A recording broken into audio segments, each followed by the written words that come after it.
After I sponsored his visa, my husband ghosted me for 4 weeks, then posted a beach proposal to another woman. He smirked. This was always just business. He reported me as delusional and blocked me while my account got frozen and eviction notices piled up. He left me broke, betrayed, and humiliated, but he never revoked my email access. When I saw the video, I didn't breathe for a full minute. My chest locked up like my ribs were welded together. It was a slow-motion clip on Instagram. A sunny beach in Clearwater, Florida, golden sand, perfect blue sky. There he was, my husband Liam, down on one knee, holding a ring, proposing to a woman I'd never seen before. The caption read, "When you know forever starts here, my person." It had been 28 days since he last texted me. 4 weeks since his last call. 30 days since the man I sponsored, housed, fed, and loved simply disappeared. I stared at the video, my hands shaking so badly I almost dropped my phone. It wasn't a joke. It wasn't a mistake. I clicked the profile, his new account. The comments were filled with congratulations. "So happy for you guys. You're perfect together. What a beautiful couple." My name wasn't anywhere. I hadn't heard his voice since he'd said, "I'll call you when I land." He'd told me he was flying to Florida for a short work trip, just a few days, something about meeting a business investor. I'd even packed him snacks for the plane. That was the last time I saw him. When the silence started, I made excuses for him. He was probably just busy. Maybe his phone broke. Maybe something happened. But as days became weeks, I felt something inside me crack. I called his friends, his coworkers. No one knew where he was. His phone went straight to voicemail. His social media disappeared. He'd vanished like a ghost. And then came this. The woman he proposed to, her name was tagged. At Bree and the beach. Her profile was public, full of sunlit photos, tropical cocktails, and captions like "Manifestation Works, Ladies Crescent Sparkles." I scrolled through their pictures. Liam holding her waist, kissing her cheek, holding her hand on the boardwalk. Dates that overlapped with the nights he was working late. I remember standing in my tiny Denver apartment, feeling the floor tilt under me. I had paid for that man's visa, sponsored his immigration, co-signed every document. When we got married, he was struggling, barely holding down a remote job, scared of losing his work authorization. I believed in him. I covered his lawyer fees, paperwork, medicals. I spent hours reading forms and begging USCIS to process things faster. He used to say, "You saved me, babe. I'll never forget what you did for me." Apparently, he forgot. When I texted him, "Liam, what the hell is?" got a single response, 3 dots typing for a while, then finally, "Don't contact me again." This was always just business. Just business. It took me a full minute to even process that sentence. My husband, the man I cooked for, laughed with, slept next to, the man who told me he loved me under the flickering lights of our crappy one-bedroom apartment. Just business. I tried calling him, blocked. I tried emailing, no response. I tried messaging his new fiancé's account, immediately blocked. By the end of the week, I found out what just business really meant. My joint bank account access was gone. My credit cards declined. I checked my account, frozen due to suspicious activity. The landlord slipped an eviction notice under my door for non-payment. And when I called the bank, the woman on the phone told me calmly, "Ma'am, your husband reported that your behavior has been erratic. For security, we've restricted joint access until this is resolved." Erratic. He'd reported me as delusional, like I was some unstable ex trying to ruin his life. He was gone. My money was gone. My reputation was gone.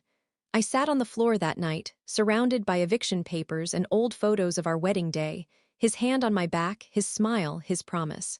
Every image felt like a knife. I don't know how long I stayed there, numb, scrolling through every memory of us. But then I remembered something small, something he'd probably forgotten in his rush to erase me. He never revoked my email access. Specifically, the shared Gmail account we used to manage his immigration paperwork, tax forms, and legal stuff. I had full login rights, plus backup recovery access. I could still see everything that came in and out. At first, I just wanted to read the truth, to understand. To find out when it started, why he did it if she knew. But what I found inside that inbox, let's just say the beach proposal wasn't the biggest betrayal. Not by a long shot. Because hidden in those folders, in a chain of emails with an immigration consultant, was proof that my husband had planned every single part of this. Down to the date he'd disappear. Down to the new woman he'd marry. And that's when I realized Liam didn't just leave me. He used me. And if he thought I was going to roll over and disappear, he hadn't learned who I was at all. When I first met Liam, he wasn't the man who'd end up proposing to another woman on a beach. He was the kind, awkward, slightly broke software engineer I met in a coffee shop near Capitol Hill in Denver. It was February, gray sky, freezing wind, and he was sitting at the corner table, hunched over his laptop, muttering something about debugging nightmares. I remember the first thing he said to me. "Do you know if this place does refills? I think I'm gonna need about 10. I laughed. I shouldn't have. But something about him made me want to. He told me he was from Ireland, here on a work visa that was expiring soon. His company was shutting down, and he didn't know if he could stay. He said it quietly, almost embarrassed, like he didn't want pity. I was 2 years out of a divorce. 34, working long hours as a nurse, no kids, no real social life. I was craving connection, something real. He had that charm that made you feel seen. He asked questions, remembered details, showed up outside my shifts with coffee. Within a few weeks, we were inseparable. I liked that he was a little lost. I felt like I could help him find his footing again. When his job offer fell through, he cried. I'd never seen a grown man cry like that. He said he didn't want to go back. He'd built a life here, met people, met me. That night, he said it for the first time. If I lose this visa, I lose you too. I told him we'd figure it out. We always did. 2 months later, he proposed. No ring, no big speech, just this quiet moment in my kitchen, both of us half drunk on cheap wine, him saying, "Why don't we just do this? You and me. We already love each other." It wasn't a fairy tale proposal, but it felt right.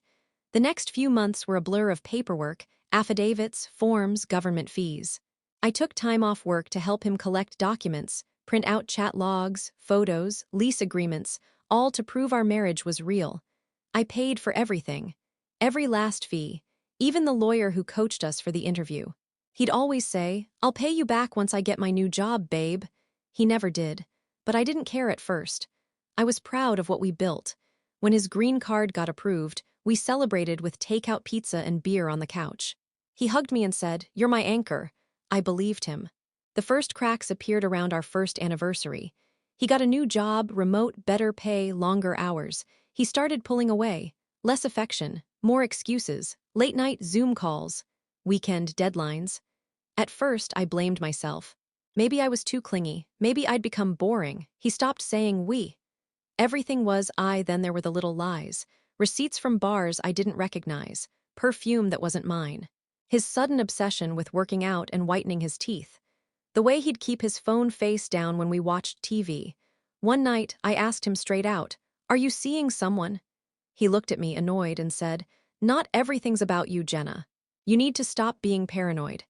He had this way of flipping everything, making me question myself. And I let him. I didn't want to lose him. I told myself marriage takes work, that love sometimes dulls before it deepens. Then came the business trip. It was a Thursday. He packed light, kissed my forehead, and said he'd be back Sunday night. I watched him roll his suitcase out the door, completely unaware it was the last time I'd ever see him as my husband. When Sunday came, no call. Monday, no text. Tuesday, nothing. I contacted his office. They said he'd resigned. The email bounced back. His LinkedIn was gone. By the end of that week, he'd wiped every trace of himself from my life. The day I finally accepted that he was gone, I called his immigration attorney. She told me his permanent resident card had already been approved weeks before he disappeared. And guess whose address was on the paperwork? Mine. He'd gotten everything he needed, then left. At the time, I still didn't understand the full depth of what he'd done. I thought he'd fallen out of love, maybe met someone else. It hurt, but I still believed some part of him had once cared. That belief lasted right up until I opened that Gmail inbox, the one tied to all our immigration paperwork. The first email that caught my eye was from 6 months before he left. Subject line, Ray. Transition plan. Once I'm approved, the sender wasn't a friend, not even a coworker. It was someone named Marisol Consultant. The message read, "As soon as your green card is approved, you're no longer bound by the sponsorship relationship. From that point forward, you can legally separate or pursue other options." Just make sure any change in marital status happens after the approval date to avoid suspicion. And below that, his reply, perfect. Thanks for the reminder, I've already got something lined up. Something, or rather someone, and that's when I saw her name for the first time, Bree. After that night, sleep was impossible. Every time I closed my eyes, all I could see were those emails. Liam casually mapping out my replacement while I was cooking him dinner and folding his clothes. I stayed up till 4 a.m., combing through every folder, every sent message, every deleted file in that Gmail account. What I found turned my stomach. It wasn't just one consultant. He'd been emailing at least 3 people, 2 immigration specialists, and 1 woman from a relationship visa strategy group. The last one's messages were the most damning. She called herself Clara, and from what I gathered, she ran a kind of underground matchmaking service for foreigners trying to secure U.S. residency through marriages. I didn't even know that was a thing. In the threads, Liam didn't talk about love. He talked about timelines, paperwork, loopholes. My name appeared often, always in cold, transactional context. Jenna has a stable income. Her credit's solid. She's emotionally invested, easy to keep things smooth until approval. She suspects nothing yet, but I'll keep her calm until I'm clear. Every line was another knife. The man I'd trusted, defended, and loved had been describing me like a business partner. A mark, I started connecting dots. His so-called business trips always aligned with emails to Clara. His sudden interest in networking groups was him meeting potential replacements, women he could pivot to once he got permanent status. One folder was labeled B and L. Inside were PDFs of plane tickets, hotel confirmations, photos, dozens of photos. Him and her, Bree. The earliest was dated 8 months before he ghosted me. 8 months. He'd been living a double life for nearly a year. I recognized some of the shirts he wore in the pictures. I'd ironed them. Packed them for conferences. There was one photo that broke me. It was him and Bree sitting at a bar in Tampa. His hand was on her thigh, and she was laughing, leaning into him. The caption under it, emailed from his phone to himself, was just, Phase 2 white heavy checkmark. I didn't know what Phase 2 meant at the time, but I would soon. Over the next few days, I stopped being a heartbroken wife. I became an investigator. I wanted to know everything. I cross-referenced the names in his inbox. One of the consultants had an address listed in Miami. I called pretending to be a potential client and asked vague questions about sponsorship timelines. The woman on the line said, if you're helping your partner, make sure you stay married until after the card is in hand. That's what most clients forget. Most clients. She said it like this was normal, like women like me were just stepping stones. I hung up shaking. Meanwhile, the real-world consequences of his betrayal were piling up. My landlord taped a final notice to my door. My bank still wouldn't unfreeze my account. When I explained to them that my husband had manipulated me and stolen funds, they said the account was jointly owned, and his report of mental instability triggered security measures. I couldn't even prove I wasn't lying. The humiliation was unbearable. My friends were confused, my coworkers pitied me. Maybe he's going through something, they said. Maybe he'll come back. They didn't see the screenshots, the receipts. The way he'd referred to me as useful. Then came the final blow. On a Tuesday afternoon, I got an email from the leasing office, an official eviction notice. The subject line was blunt. Notice of termination, Unit 3B, at the bottom, under Authorized By, was his digital signature.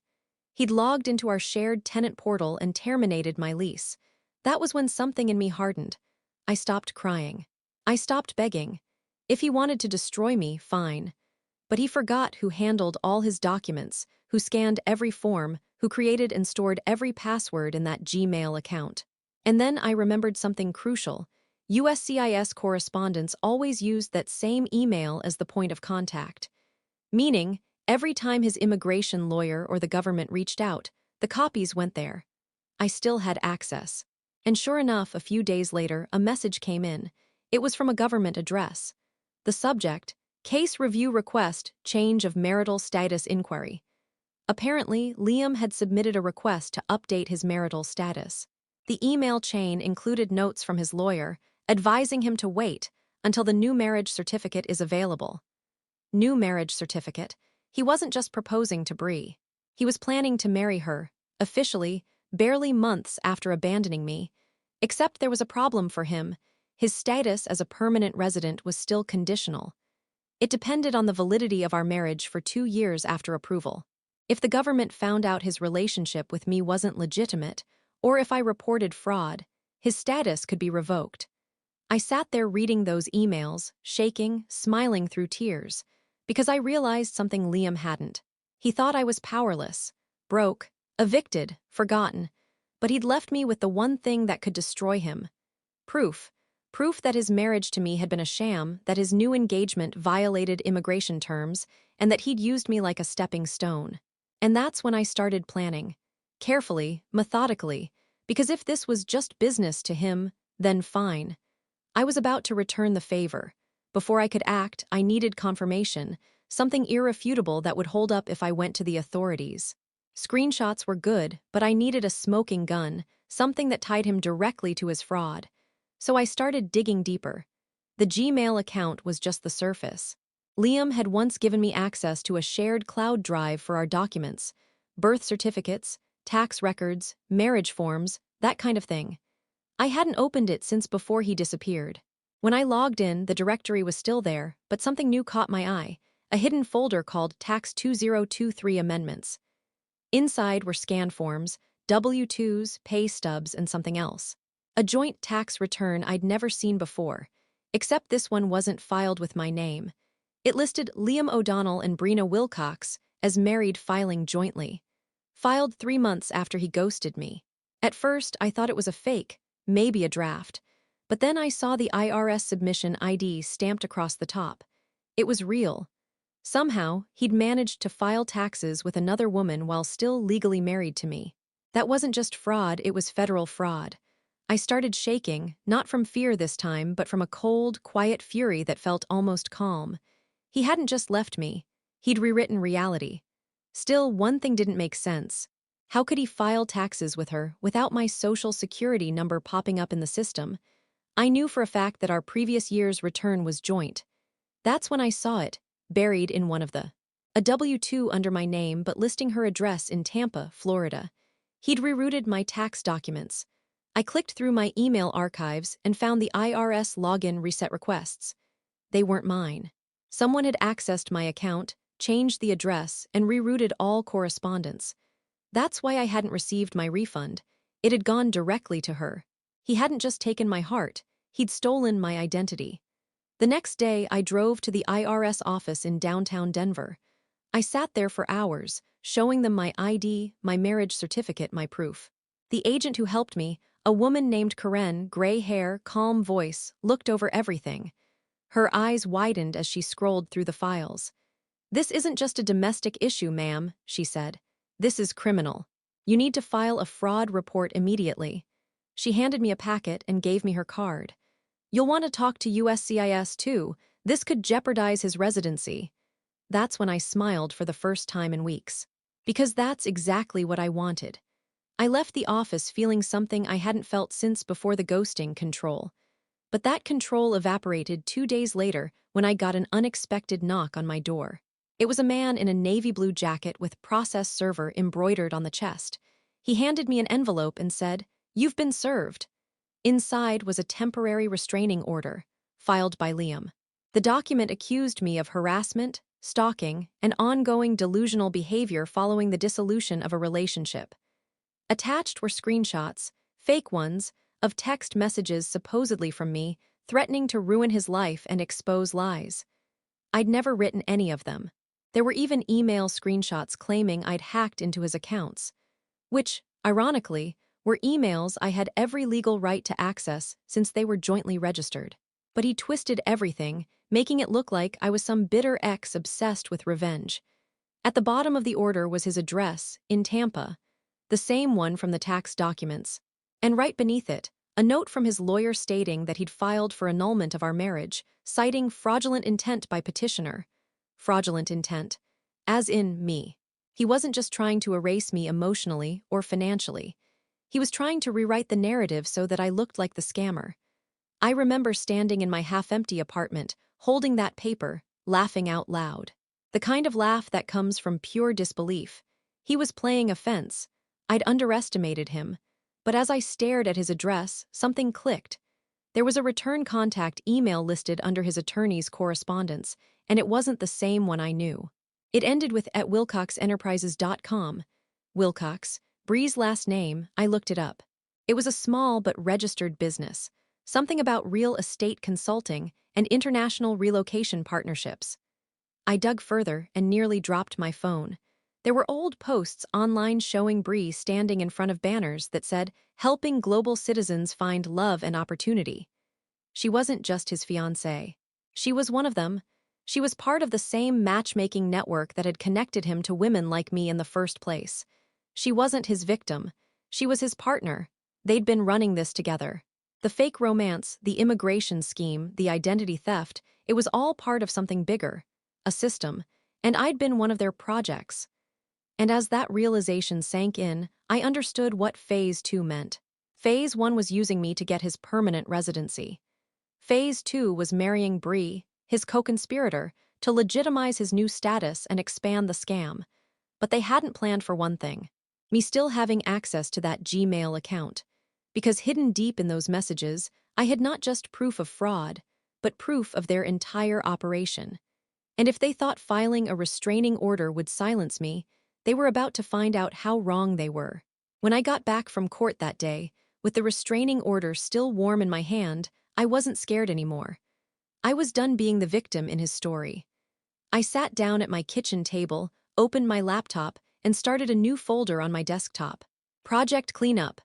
If Liam wanted a war, he just declared it on the wrong woman. The first step was evidence organization. I printed everything: the emails, tax forms, screenshots, timelines, and sorted them by category: immigration fraud, identity theft, tax fraud, legal manipulation. I made backup copies on 2 flash drives and mailed one to my sister in case anything happened to me or my files mysteriously disappeared. Then, I called the one person who knew both the law and my heart. My friend Carla. She's a paralegal, practical and no-nonsense, the kind of woman who never flinches at messy situations. I told her everything. I expected her to doubt me, but she didn't. She just said, "Okay, Jenna. If everything you're saying is backed up, then this isn't about heartbreak anymore. It's about accountability." She gave me the name of an attorney who handled federal-level fraud cases. I couldn't afford him, but she said he sometimes took on pro bono work for victims of immigration scams. His name was Elliot Reed. The next morning, I showed up at his office downtown with a box full of papers. He was young, late 30s maybe, but he had that sharp, analytical way of speaking that made you feel like every word mattered. He listened for 2 hours straight while I told the story. I expected pity. I got focus. When I was done, he leaned back in his chair and said, "You have no idea how big this could be." He explained that if Liam and Bree were indeed running an organized operation, I might have stumbled onto a multi-party immigration fraud ring. If I handed over everything to the Department of Homeland Security, they could open a criminal investigation. But he also warned me, "They're going to fight back hard.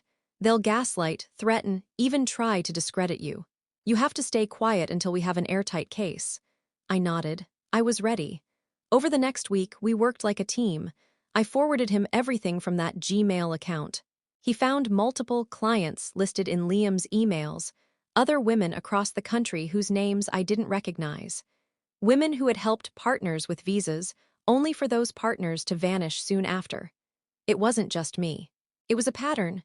One email stood out: subject, "New candidate, Denver, solid profile. High empathy, stable job, emotionally available." My name was right under it. I wasn't a wife. I was a candidate. When I read that, something snapped deep inside me. I realized that every word he'd ever said, the affection, the tears, the late-night talks, had all been scripted. That consultant, Clara, had actually been coaching him on what to say to me. There were notes like, "She values loyalty, mirror her pain about your past struggles. Build trust through vulnerability. She has a savior complex, lean into needing her help. Gratitude works as control." It wasn't a marriage. It was psychological manipulation dressed as romance. That night, I poured a glass of cheap wine, turned off all the lights, and replayed our wedding video.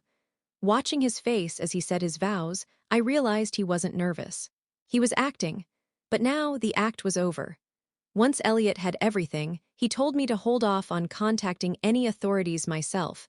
He wanted to prepare a formal report first, one that included all the digital footprints, timestamps, and communication logs.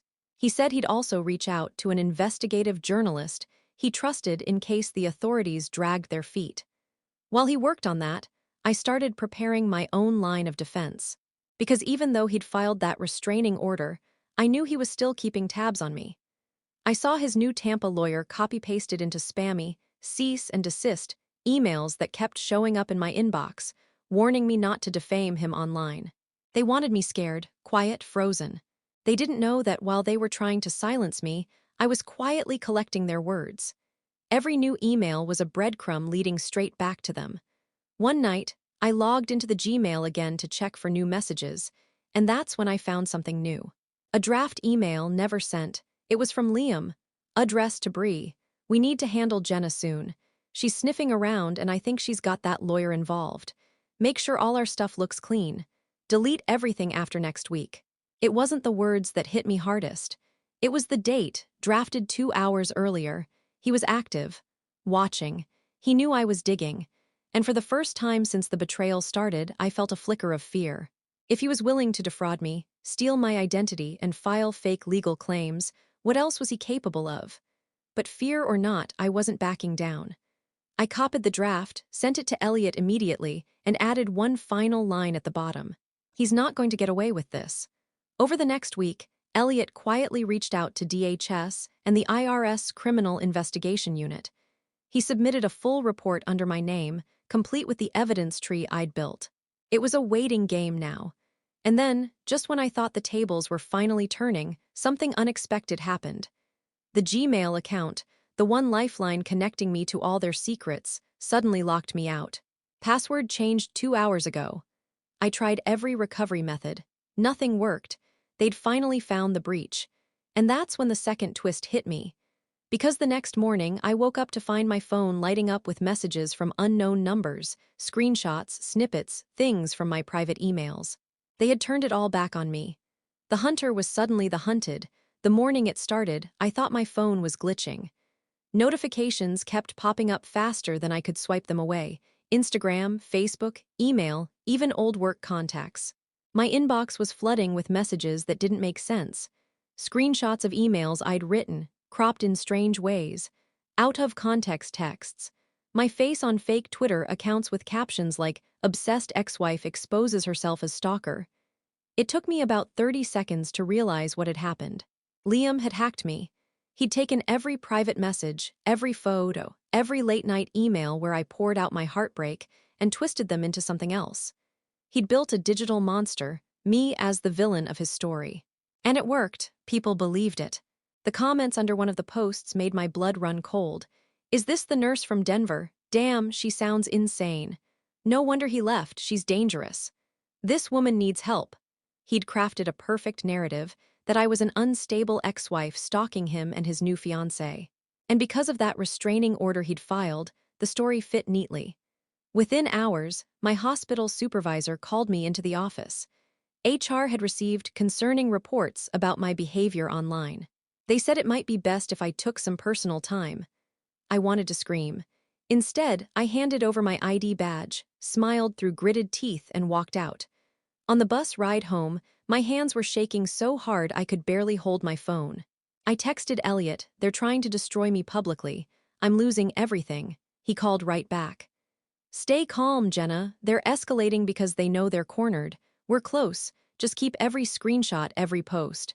Don't delete anything." But it didn't stop there. By evening, my landlord, who had been sympathetic about the eviction, texted me saying, "I can't let you stay after next week. I saw the stuff online. It's too risky." And just like that, I was officially homeless. I crashed on Carla's couch that night, clutching my phone like a weapon. She tried to comfort me, saying, "They're bluffing, Jenna. It's smoke and mirrors." But it didn't feel like a bluff. It felt like a coordinated takedown. Because the next morning, an email appeared in my inbox from a burner address. No name, no subject line, just one sentence. "You should have left it alone." Attached was a video, grainy security footage. It showed me entering Liam's old apartment building from months earlier, when I'd gone there desperate for answers after he vanished. He'd saved the footage, cut it to make it look like I was breaking in, and now he was using it as proof of stalking. It was calculated. Every move I'd made during my panic, every call, every visit, every email, he'd collected and twisted into evidence. He hadn't just planned to disappear, he'd planned how to discredit me when I inevitably came looking. That's when it hit me. He'd been recording everything from the start. My stomach turned cold. I scrolled through my photos, my cloud backups. Several old videos were missing, home clips from our early marriage where I was crying during arguments. He'd taken those too. I realized those clips could be cut, edited, turned into whatever he wanted. It wasn't just a breakup anymore, it was psychological warfare. I called Elliot again. His tone was tighter this time. "He's trying to push you into a mistake," he said. "If you react publicly, he wins. You have to stay one step ahead. We'll handle this legally." But that night, while sitting in Carla's living room, something new hit my inbox, an automated USCIS email addressed to both of us. "We have received your marriage fraud complaint submission.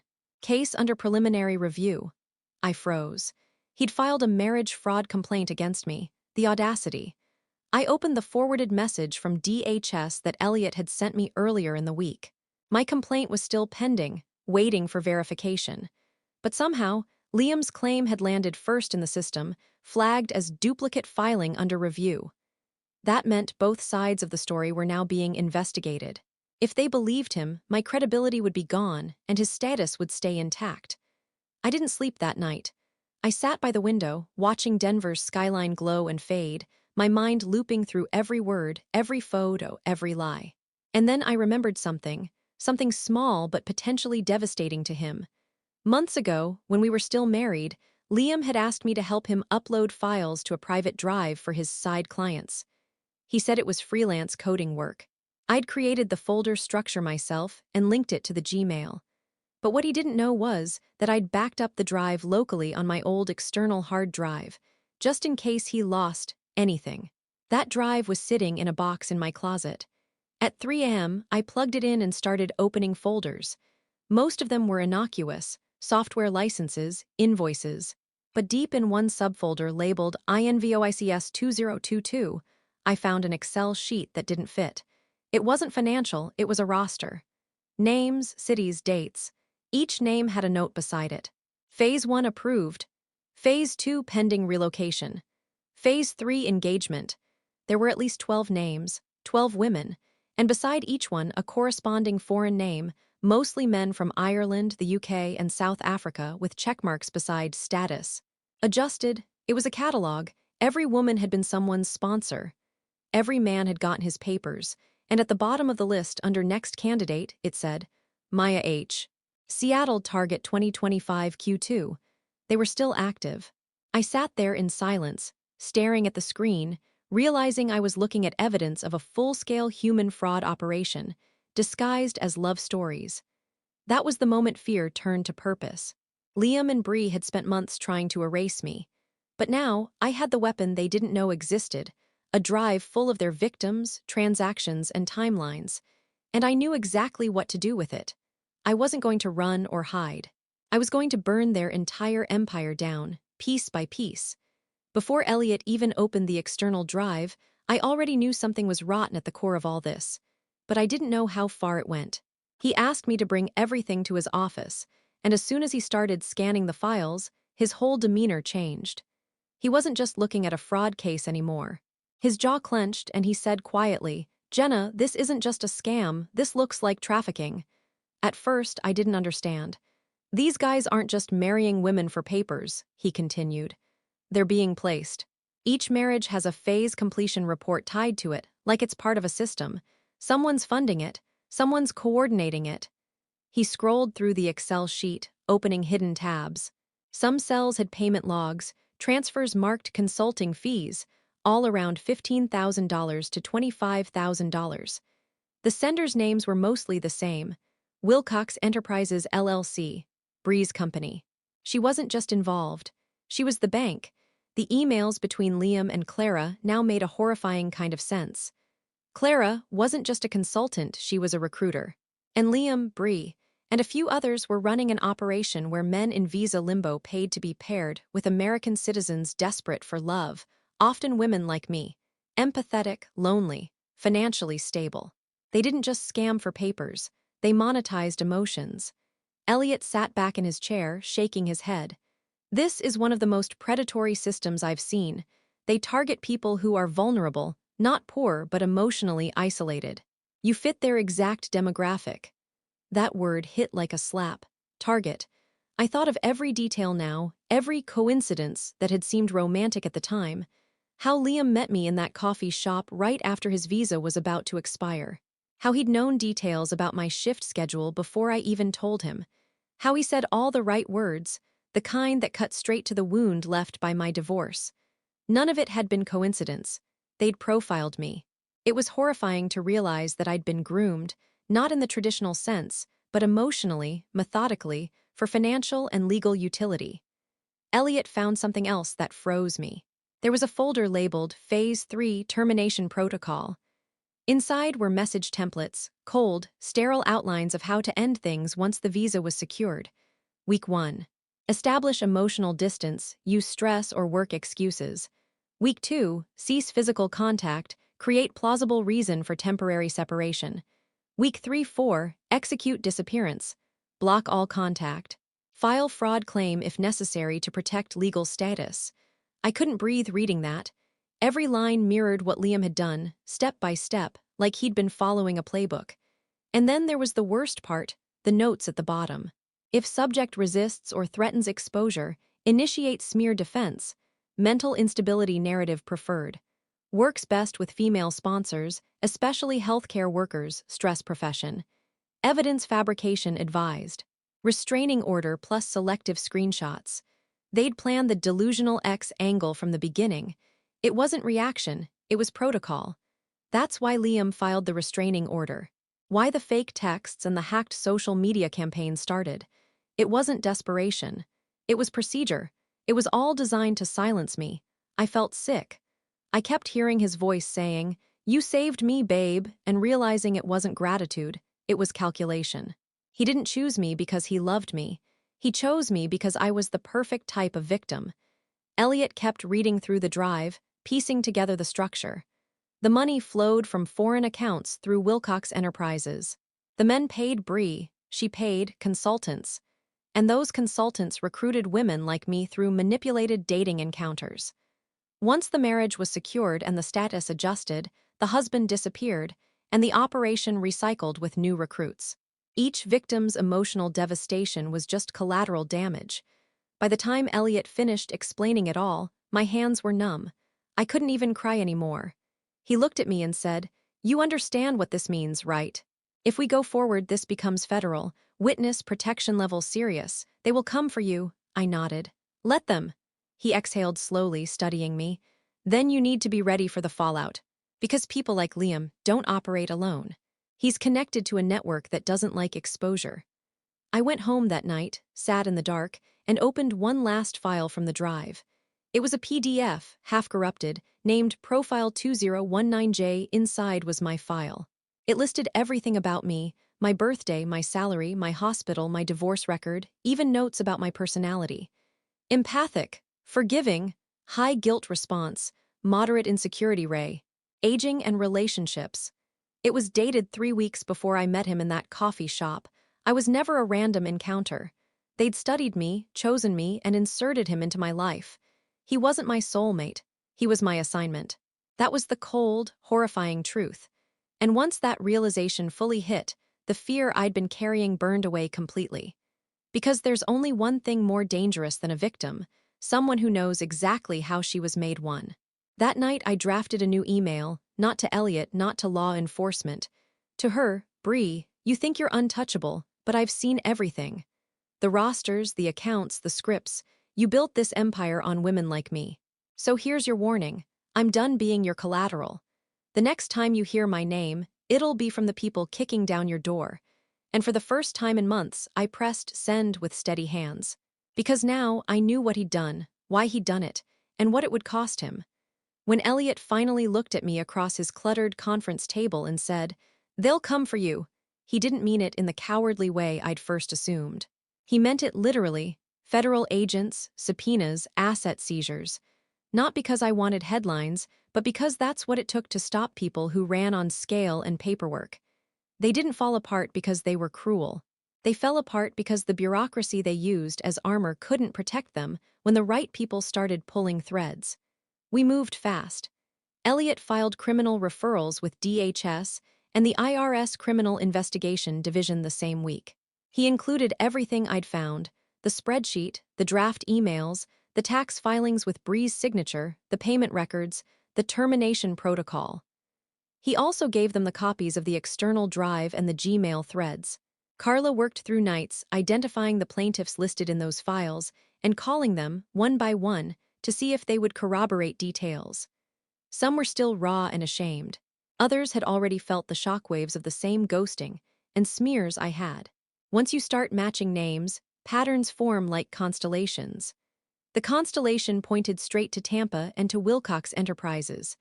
The journalist Elliot had mentioned, Maya Thompson, an investigative reporter with a small but ferocious outlet, took the file under embargo. She didn't publish immediately. She did something scarier: she corroborated. She called accountants, traced payment trails, compared addresses, and cross-referenced company records. Every time she found a new link, she fed our case into a public narrative that the authorities couldn't ignore. That was the pivot. Once the story was no longer only my voice, it became everyone else's problem to solve. Within 6 weeks, agents in suits started coming to my hospital. Not to arrest me, to ask questions. DHS agents were clinical and precise.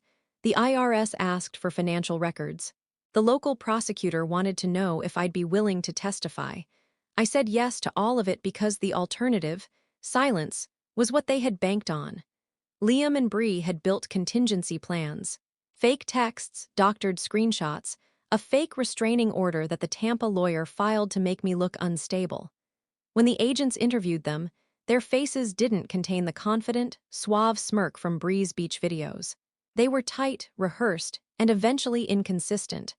Under subpoena, the drafts in Liam's Google account, copies we'd retrieved with help from the authorities after demonstrating probable cause, revealed everything.